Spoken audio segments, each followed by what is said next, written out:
I kicked my son out of the house and rehoned his pet after he chose my ex.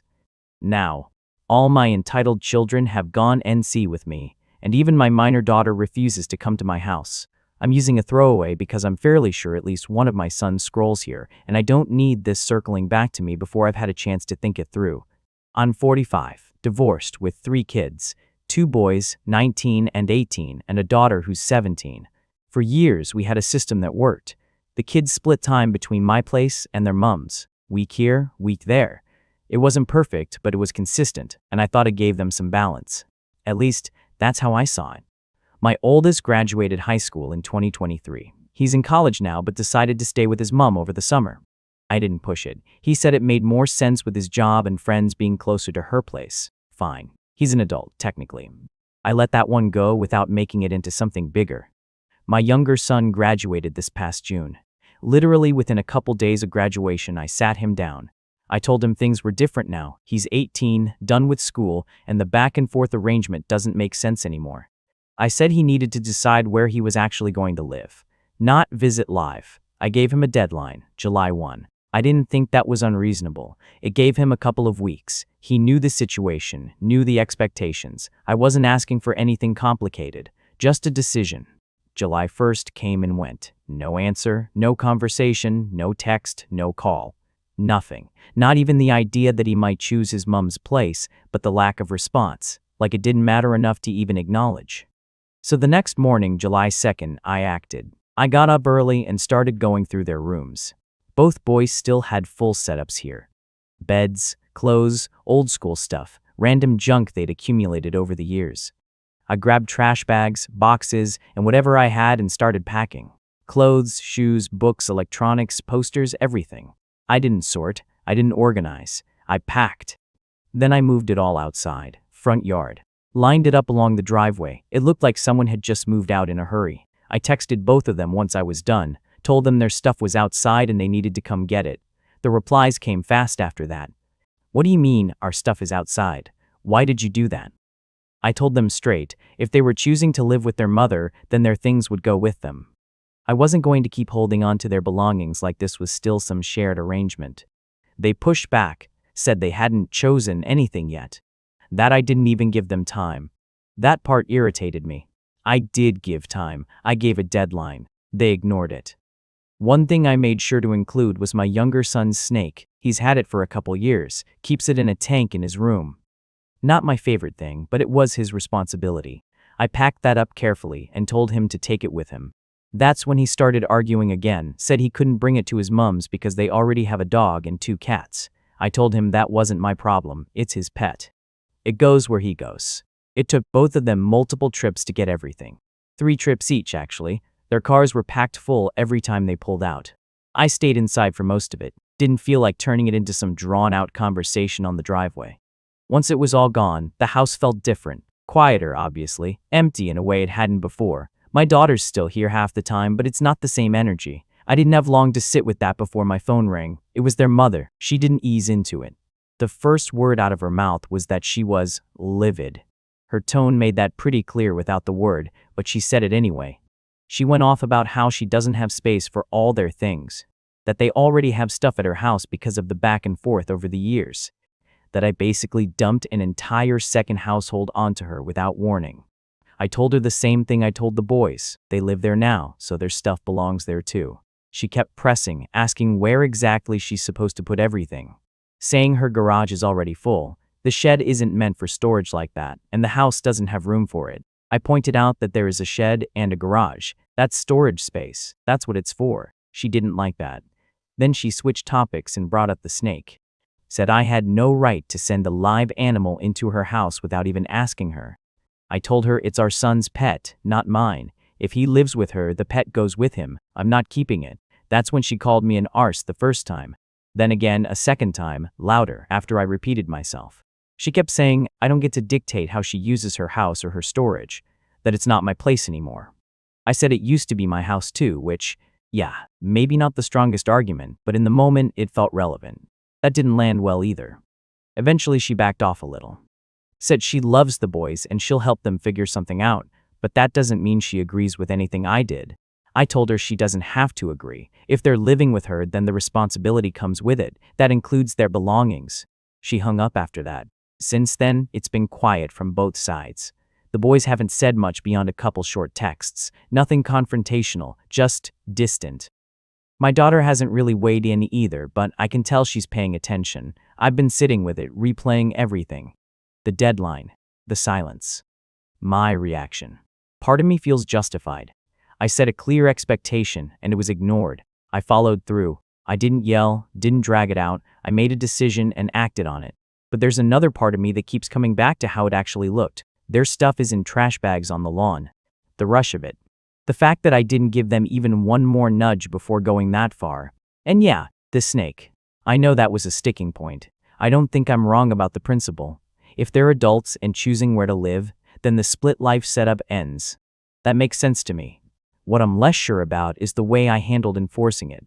So I'm asking, was I out of line here, or was this just a hard but necessary line to draw? Opinions. One person said, I don't think you realize how transactional you made your relationship with your kids sound. Pick a house, no answer. Then all your stuff is gone. Oh, and take the snake too. That's not parenting, those are terms and conditions. Your sons didn't fail some obligation, they hesitated. And instead of following up like a normal parent, you escalated immediately to consequences that didn't match the situation. You skipped about 5 reasonable steps in between, and dragging the older one into it too. That's where it really falls apart. He wasn't even part of your deadline conversation, but he still got treated like he broke a rule. That's not consistency. That's you reacting emotionally and sweeping both of them into it. Your ex is mad about logistics, sure, but she's really mad because you made a mess and handed it to her while acting like it's her responsibility now. That's not co-parenting, that's offloading. You wanted clarity. That's fair. You handled it like a power move. That's the problem. Another person thinks, what are you, my kids or my exes? That's basically the message you sent, whether you meant to or not. Kids of divorce don't experience life as teen mom versus teen dad, unless one of the parents forces that framing. You forced it, hard. And once you do that, every choice they make starts to feel like betrayal instead of just life. You're also ignoring the timing. One kid just graduated. That's a weird, unstable phase. No schedule, no structure, no clear next step yet. You picked that exact moment to demand a permanent decision and then punished him for not immediately having one. And let's be real, you weren't just setting a boundary. You were hurt, he didn't pick you quickly, so you made sure he felt the consequence of that. The scary part isn't this incident, it's what it teaches them. Your support can disappear if they don't respond the right way. That's how you end up being the parent they keep at arm's length later. Not out of anger, but self-protection. Another person thinks, man, this whole thing reads like one of those situations where everybody's talking about the stuff. But the real issue is, nobody is saying the ugly part out loud. You felt replaced. That's it. That's the engine under all of this. Your oldest is with his mom for the summer. Your younger son graduates and doesn't immediately affirm that your house is still home base. Your brain goes straight to, so they picked her. And once you framed it that way, the rest became punishment disguised as household management. I'm not even saying I don't get the emotion. Divorce does weird shit to people for years, especially when the kids get old enough to start making choices that feel personal even when they're not meant that way. Watching your sons drift towards their mom's place probably hit something raw. Maybe it made you feel like all those years of shuttling back and forth ended with you losing anyway. That feeling is real, but holy hell, your response was ugly. You took a very normal young adult gray area and treated it like a betrayal. An 18-year-old who just graduated is not exactly a master planner. A 19-year-old home for the summer isn't necessarily announcing a permanent loyalty shift. A normal parent might be annoyed, might have a tense conversation, might set a new deadline with actual consequences. You went full, fine, then get all your shit off my property. That's not boundary setting, that's abandonment theater. And your sons absolutely understood the message, even if you think this was just about belongings. Kids clock emotional subtext fast, especially with divorced parents. What they heard was, if you don't choose me clearly and quickly enough, your place here disappears. That can f with someone for years, because now every future interaction has this question underneath it. If I disappoint dad, does he yank love, space, and safety the second he feels disrespected? Your ex, for her part, sounds like the only person in this story who stayed even remotely in parent mode. She was pissed, yes, But notice what she said at the end. She loves the boys and will help them figure it out. That's what an actual parent says in the middle of inconvenience. She didn't say your behavior was okay. She just dealt with the fallout because someone had to. Also, I can't get over the snake. That detail says so much. Most people with even a little self-awareness would pause before forcing a live animal into an already tense household situation. You didn't pause. You made sure he took it. Why? Because it completed the message. You weren't just clearing space. You were erasing every remaining obligation connected to your sons. Here are your clothes, your memories, your mess, your pet, and your problem. Gone. That's cold as hell. And one more thing. Dragging the older son into this makes you look even worse. He wasn't the one you gave the July 1 deadline to in the first place, but he got hit too because in your mind the boys had become a unit that had chosen against you. That's emotional reasoning, not fairness. So yes, you were the arsehole. Deeply. Not because you wanted an answer, but because you treated fatherhood like a position your kids had to actively maintain access to. The second you felt unwanted, you made home conditional. That's the kind of sheet adult children don't forget. Continuation. I didn't expect to be back writing this, but a lot has happened in the last couple of months, and apparently I'm still the bad guy in everyone else's version of events. So I'm just going to lay it out how it actually is. After the whole situation with their things didn't blow up immediately like some people seem to think. It was quieter than that. The boys got their stuff, took multiple trips, and didn't say much beyond what was necessary. At first I figured they just needed time to cool off. I wasn't going to chase them. They're adults now. If they want a relationship, they can act like it. A couple days later I realized there were still a few things left behind. Not much, but enough. Some old boxes in the closet and a couple smaller items in drawers. Nothing essential. I cleared it out pretty quickly. Some of it went to donations, some I tossed. There was a plaque from one of their school events in there. I remember looking at it for a second and thinking if it mattered that much, they would have taken it the first time. That's kind of been my mindset through all of this. Around that same time, I put together something I probably should have done earlier. I made a spreadsheet. Not out of anger, just to make things clear. I listed out what I've covered over the years. Housing, food, utilities, school expenses, extras like their phones, the setup for that snake, all of it. I didn't send it in a hostile way. Just told them I think they need to understand the level of support they've had before, acting like I'm unreasonable for asking a simple question. Neither of them responded to it, not even a, got it, which honestly tells me everything I need to know. I also tried to establish some structure going forward. Since they're not living here, I said we should at least have set times where they come by or we meet up to keep some consistency. I sent a few messages laying out possible days, asking for input. Again, nothing. Or one-word replies hours later that didn't actually answer anything. At that point, it stopped feeling like miscommunication and started feeling intentional. Meanwhile, their mother is still making this into a bigger deal than it needs to be. At one point, she had the nerve to tell me she rented a storage unit because there's physically no room for everything. Then she implied I should help cover it since I created the situation. I told her flat out, I'm not paying for storage for 2 adult men's belongings. If she wants to spend money on that, that's her choice. She didn't like that. There was also the issue with the snake. My younger son apparently couldn't keep it there after all. Too many animals already, like he said. It ended up getting rehomed. I found out after the fact. He mentioned it like it was supposed to mean something. I don't really see the issue. It was his responsibility to figure out where it could go. That's part of being an adult. Sometimes things don't work out. Around this time, I started hearing things from other people. A neighbor made a comment about that situation with all the bags outside. Clearly, they'd heard about it. Someone else mentioned my ex had been talking. Of course she has. That's how this goes. One side tells a version, suddenly I'm the villain. I corrected it where I felt it mattered.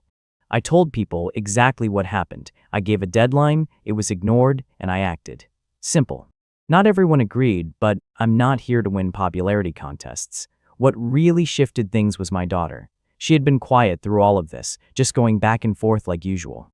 Then one week she didn't come back. No big argument, no scene, just a message saying she was going to stay at her mom's for now. For now turned into not coming back at all. I asked her directly what the issue was, and she gave me some vague answer about things feeling tense and different.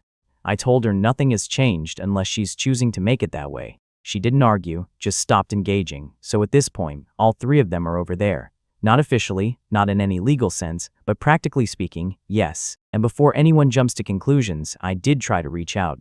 I suggested we sit down somewhere neutral and talk things through like adults, lay out expectations and clear the air. My older son replied once, "I don't think that would help." That was it. No counteroffer, no attempt, just shut down. I've also made it clear that if they want to be part of things, here holidays, family events, anything, there needs to be some level of respect and communication. I'm not going to pretend everything is normal when they basically cut me out unless it's convenient. Silence again.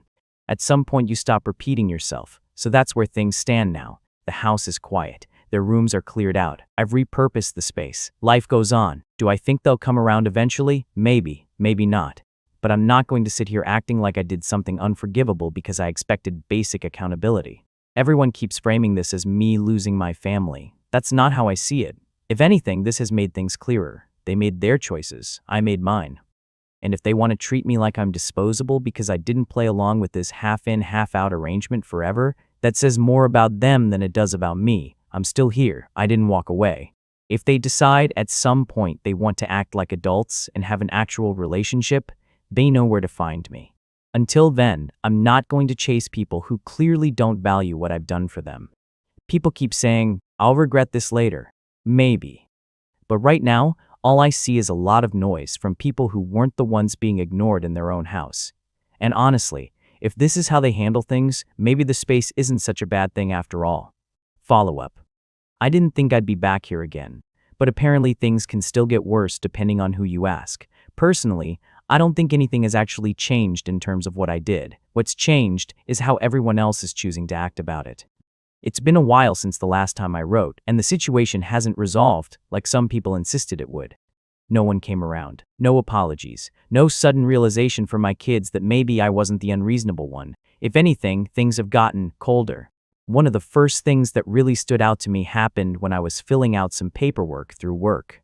Emergency contact information. Standard stuff.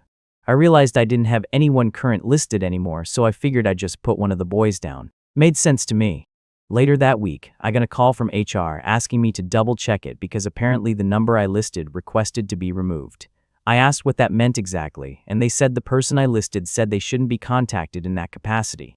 I didn't even need them to tell me which one it was. I didn't say anything to them about it. What would be the point? If someone doesn't want to be listed as an emergency contact for their own father, that tells you everything you need to know about where you stand. I left it blank after that. Around the same time, I saw a photo online. Extended family gathering, one of those casual holiday things. I recognized the house immediately. My parents were there, my ex, all 3 kids, even a couple of relatives I haven't seen in a while. Everyone was in the picture, everyone except me. I'll be honest, I looked at that photo longer than I probably should have. Zoomed in, noticed small things. Who was standing next to who?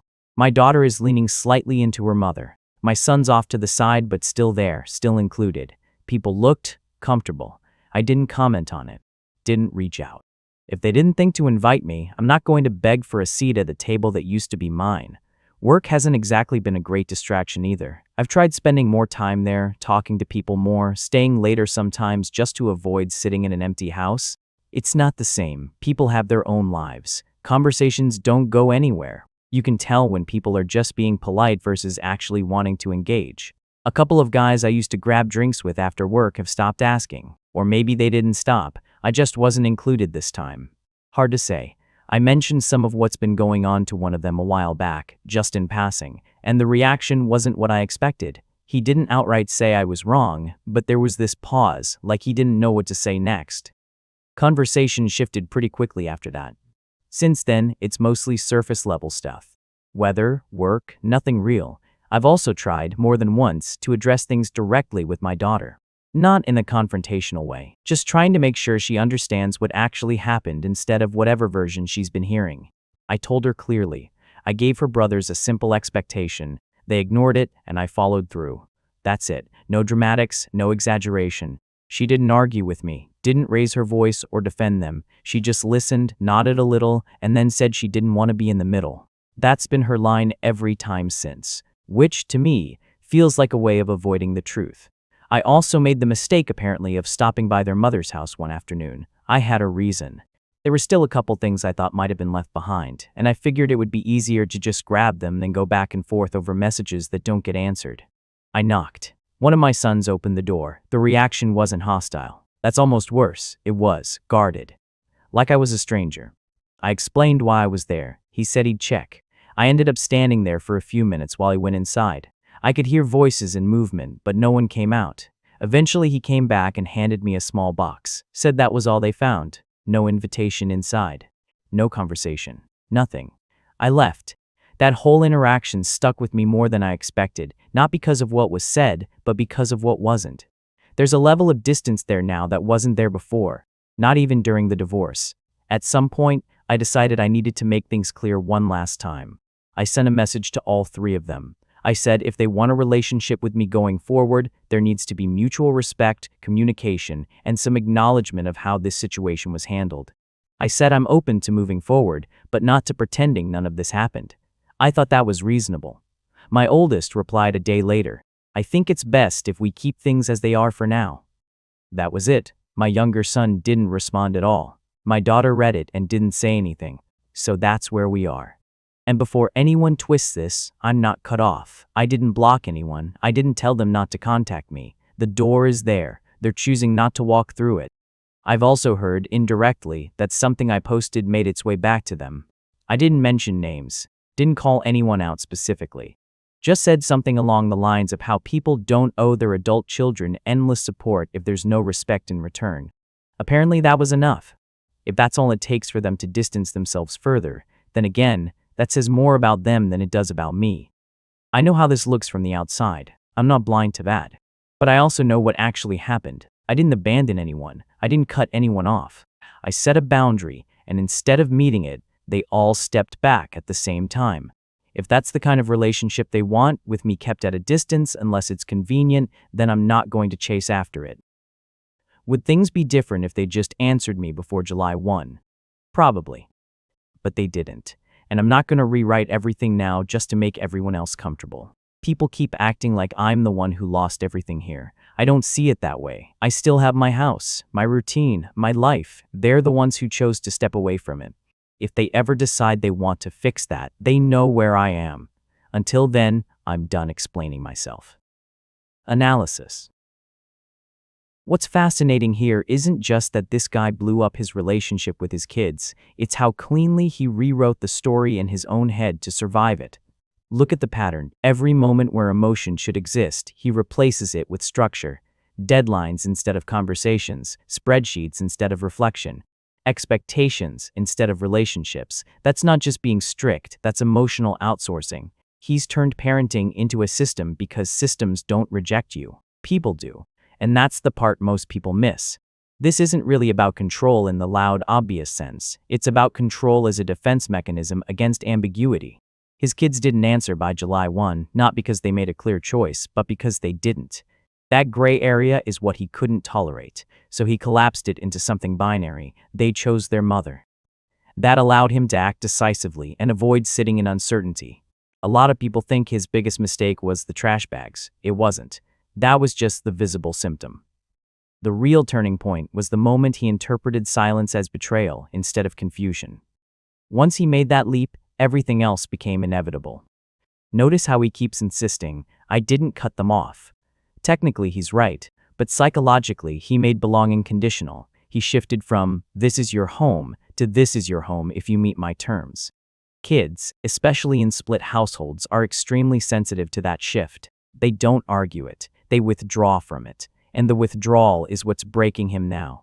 You can see it in the details he can't stop mentioning, the emergency contact removal, the photo without him, the neutral tone at the door. None of these are dramatic.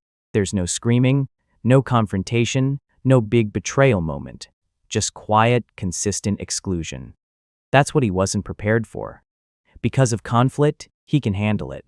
Conflict validates his framework. Someone's right, someone's wrong. But indifference, that offers no structure, no argument to win, no rule to enforce, just absence. So he keeps trying to pull it back into a system. Respect, acknowledgement, conditions. He's still trying to convert a relational breakdown into a contractual disagreement because contracts can be renegotiated. Relationships like this usually can't. There's also something else happening that's easy to overlook, he keeps saying. They know where to find me. That sounds reasonable on the surface, but it quietly shifts all responsibility onto them. It allows him to remain stationary, emotionally and physically, while still believing he's open. But openness without safety isn't actually openness. From the kid's perspective, where to find him is the place that became conditional overnight. That's not neutral ground. That's the site of the rupture. And maybe the most telling detail of all, he notices everything. The body language in the photo, the tone at the door, the pauses in conversation at work. He's not oblivious, he's hyper-aware. He just refuses to connect those observations back to himself. That's what makes this situation so difficult, and honestly, so human. He's not incapable of insight, he's actively redirecting it. Because if he ever lets the full weight of it land, that this wasn't about principle, but about reacting to feeling unwanted, then the entire structure he's built to justify his actions collapses. And right now, that structure is the only thing keeping him from admitting he didn't just lose control of the situation. He lost the people in it.